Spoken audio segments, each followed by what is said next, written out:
Assalamualaikum warahmatullahi wabarakatuh. Perkenalkan, nama saya Dimas Tri Kurniawan dari 11 IPA 3 akan menerangkan bab pada biologi kelas 11 semester 1. Yang pertama, sel. Sel adalah satuan terkecil makhluk hidup. Sel menyusun unsur tubuh manusia dan makhluk hidup sekitarnya. Sel terdiri dari dua tipe. Yang pertama, eukariot. Eukariot merupakan sel yang memiliki inti sel atau nukleus. Yang kedua adalah prokariot. Prokariot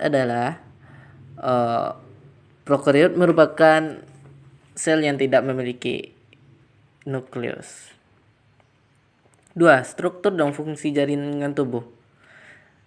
Pengertian jaringan tubuh adalah sekumpulan sel-sel yang mempunyai asal, bentuk, fungsi, dan struktur yang sama. Jaringan tumbuhan pada jaringan meristem, jaringan penyokong, dan jaringan dasar. 3. Jaringan hewan. Jaringan hewan adalah sekumpulan sel-sel yang sama, memiliki fungsi yang sama, membentuk jaringan sel hewan. Bukan hanya satu sel, tapi beberapa sel yang sama. Struktur jaringan hewan dan manusia sebenarnya sama, tapi ada yang membedakannya. Pada hewan ada 4 jaringan yang membentuk satu jaringan, yaitu epitelium ikat, otot, dan saraf. Yang selanjutnya, sistem gerak pada manusia. Gerakan yang dilakukan manusia menggunakan organ rangka, persendian dan otot yang disebut sistem gerak.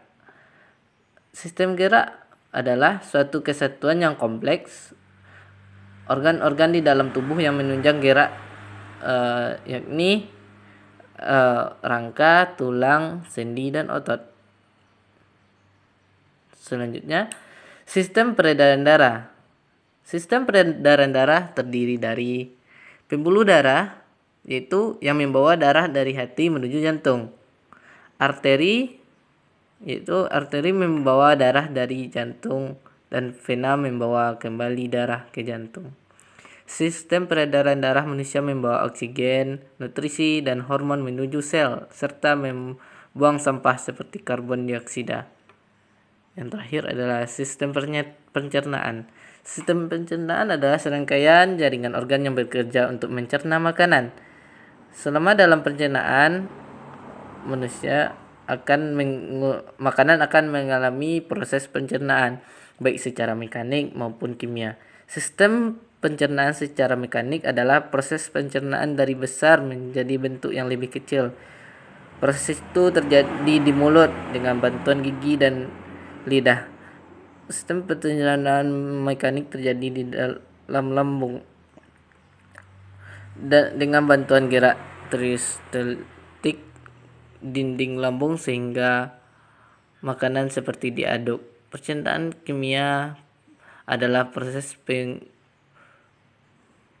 sistem penguraian zat makanan dari bentuk kompleks menjadi lebih sederhana dengan bantuan enzim pencernaan. Misalnya saja pengubahan protein menjadi asam amino yang dilakukan enzim trisep.